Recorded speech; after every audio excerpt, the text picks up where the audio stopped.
You ever get that strange feeling like someone's watching you, even when you're sure you're alone?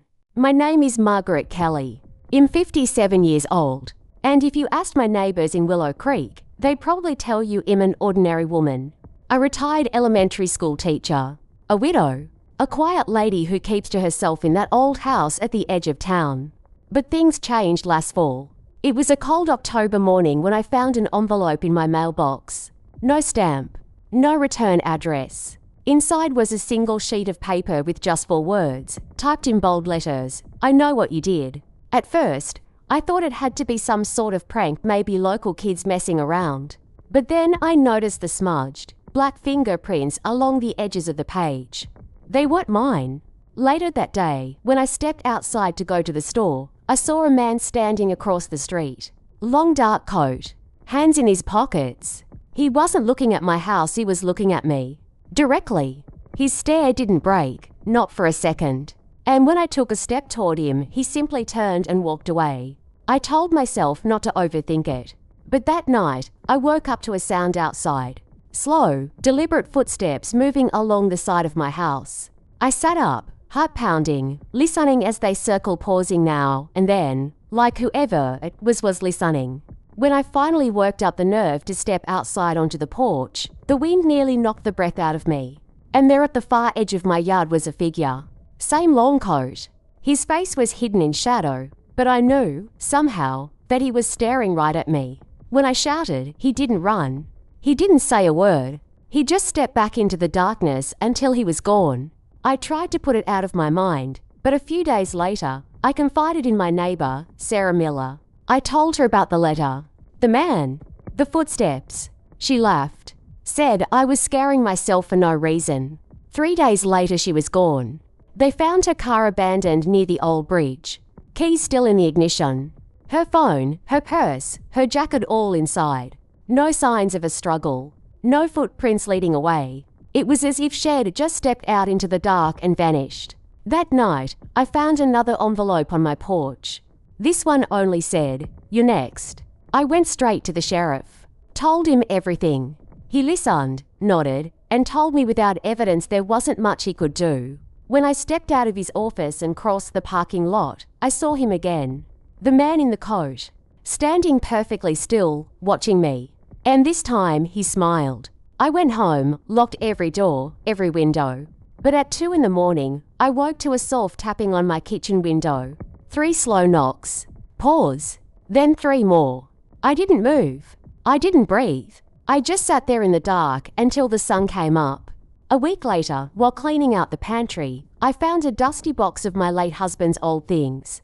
Inside were yellowed newspaper clipping stories about missing people from Willow Creek. Every article mentioned witnesses seeing a man in a dark coat nearby. One clipping was dated 1984.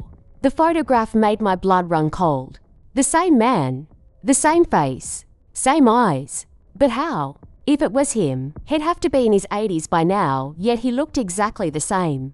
It all came to a head on the night of November 12th. I was sitting in the living room with the lights off, clutching a kitchen knife, every muscle in my body tight. Then I heard the sound of the back door's lock slowly turning.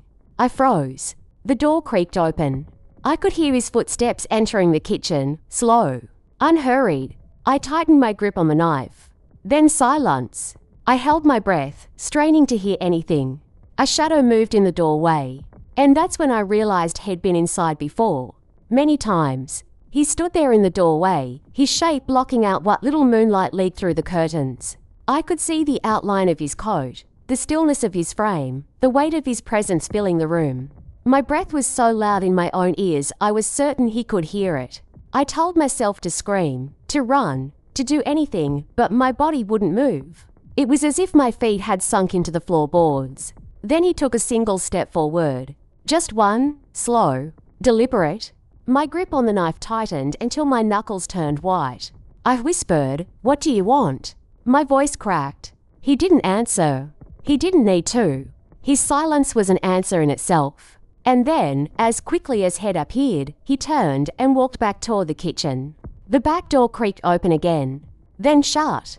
I ran after him, knife still in hand, but by the time I reached the door he was gone. The yard was empty. The cold November air hit my face, and I realized my whole body was shaking. The next morning, I noticed something I had the night before. A set of muddy footprints inside the house. They didn't start at the back door. They started in the hallway, just outside my bedroom. That meant he'd been standing there watching me sleep.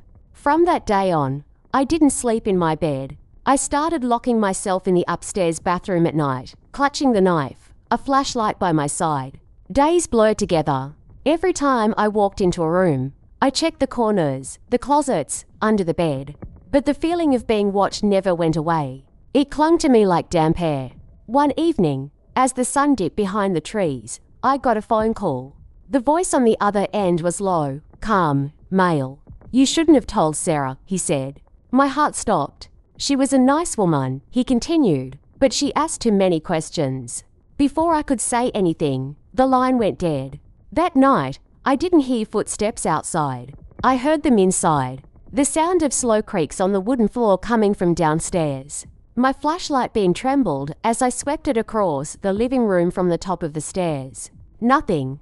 Then movement in the corner of my eye. I turned sharply, and for a split second, I saw him standing in the hallway. Just standing there, watching. I screamed, bolted into my bedroom, and slammed the door. My hands shook so badly I could barely hold the knife. I called the sheriff, but by the time he arrived, there was no sign of anyone. No footprints. No first entry. Just me, and the quiet hum of the refrigerator in the kitchen. He looked at me like I was losing my mind. Maybe I was. But the next morning, there was another envelope. This time, taped to my bathroom mirror. The inside was blank except for a single Polaroid photo. It was me, asleep in my bed. I moved into a motel that same day. Cheap place on the edge of town. The kind of place where no one asks questions. I thought it'd be safe there. I thought maybe, finally, I could rest. But 3 nights later, I woke up in the dark and saw something under the crack of the motel door, shadows moving back and forth, slow, like someone pacing. And then came the knock. 3 slow knocks. Pause. 3 more. When I finally looked through the peephole, there was no one there. Just the empty hallway. The motel manager swore no one had been on my floor. The security camera outside my room. Disconnected for maintenance. I packed again. I thought about leaving Willow Creek entirely. Disappearing. But deep down, I knew it wouldn't matter. Wherever I went, he'd follow. Because he didn't just know where I lived. He knew me. He knew what he'd done. And every day since, I've been waiting for the moment he finally decides to finish whatever he started. It's strange how a secret can sit inside you for years, decades even, and feel dormant. Like it's been buried deep enough that it can't hurt you anymore. Until someone digs it up. I was 19 when I first came to Willow Creek. Fresh out of high school, restless, running from something I never spoke about. Back then, this town was smaller, quieter. People didn't lock their doors. You could walk Main Street at midnight and hear nothing but your own footsteps. I thought it was the perfect place to disappear. That's where I met Danielle. Tall, funny, charming in a way that makes you forget to breathe. I didn't know then that charm can be a kind of weapon. I married him at 21. And by 22, I'd learned to measure my words carefully to move quietly to hide bruises under long sleeves. Everyone thought Daniel was a saint. He taught Sunday school, helped fix neighbors' roofs. But behind closed doors, he had a temper that could turn a room cold in seconds. Still, I stayed. Because when you're young and scared, you tell yourself you can handle it. Until the night I couldn't. It was raining hard. I remember the way the water streamed down the kitchen window, distorting everything outside. We'd been arguing about money, about my spending, about things that didn't matter. But then he grabbed my wrist, hard. I tried to pull away. I remember the sound of glass shattering, his hand shoving me, my back hitting the counter. And then nothing. Just the sudden, terrible stillness after you've crossed a line you can't uncross. Daniel lay on the floor. The knife block was on its side. My hand shaking, wet. I told the sheriff he'd slipped. That he'd been drinking. No one questioned it. People wanted to believe the good they saw in him. They let me grieve in peace. And for 35 years, I've carried that night with me like a locked box at the bottom of my mind. But now someone else knows. Last night, I came home to find a small package on my porch. Inside was a cassette tape. I had to dig my old player out of the closet just to listen to it. The voice on the tape was low, distorted, almost a whisper. "You lied, Margaret. You always lied." He didn't fall. I froze. And then the tape ended. Just that one sentence. This morning, I woke to the sound of my front door opening. I know I locked it. I know I did. When I crept down the stairs, the door was closed again. On the rug by the entrance, muddy footprints. One pair, leading into the house, but no footprints leaving. I stood there, staring at the footprints for a long time, trying to decide if I should follow them. They led across the entryway, down the hall and into the kitchen.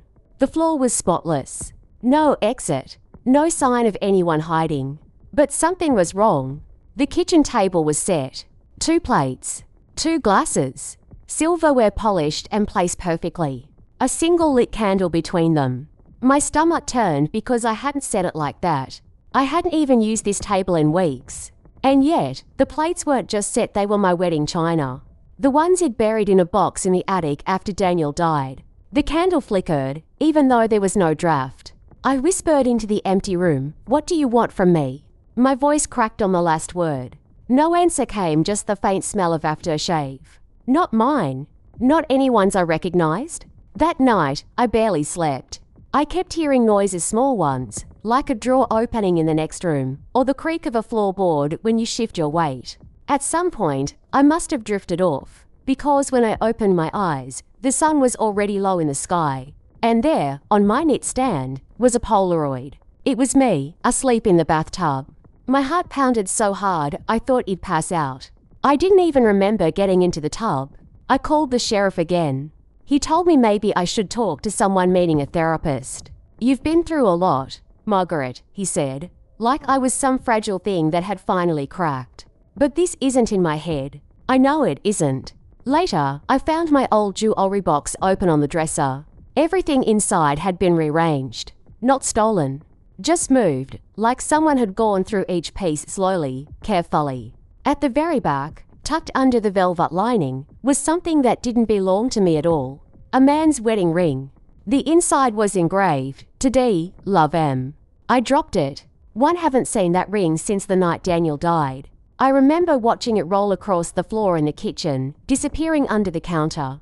I'd looked for it the next day and never found it. Until now. The sun went down fast that evening, shadows stretching across the walls like dark fingers. I made tea, trying to keep my hands from shaking.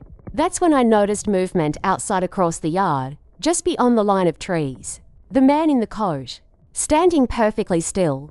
The moment I saw him, the phone rang. One didn't want to answer it, but my hand moved on its own. I lifted the receiver. Silence for a moment, and then his voice. "You've been inside more than you think, Margaret." I turned to look back out the window, but he was gone. And in the reflection of the glass, I could see him standing directly behind me. I couldn't breathe. The reflection in the glass showed him standing so close I could see the folds in his coat, the pale shape of his hands at his sides. My mind screamed at me to turn around, but my body wouldn't listen. I blinked once and in that split second, he was gone. I spun, the knife still in my hand, the room empty except for the whisper of the wind through the cracked window. My pulse thundered in my ears. The next thing I remember, I was lying on my bed. No knife, no shoes, no memory of walking there. The clock on the wall said 3:17 a.m. I'd lost nearly 5 hours. On the nightstand, another Polaroid. This time, it wasn't me. It was Sarah, my neighbour, the one who vanished. She was sitting at my kitchen table, the same candle burning between the plates. Her eyes were open, but her face was completely still, like she was waiting for something. Underneath the photo, in neat black ink, were 4 words, "See you tomorrow night." My hands went numb. Tomorrow night, which meant he wasn't finished. Somewhere out there, he was watching, counting down, waiting for the moment he'd open the door. And the worst part? I think I might. To be continued.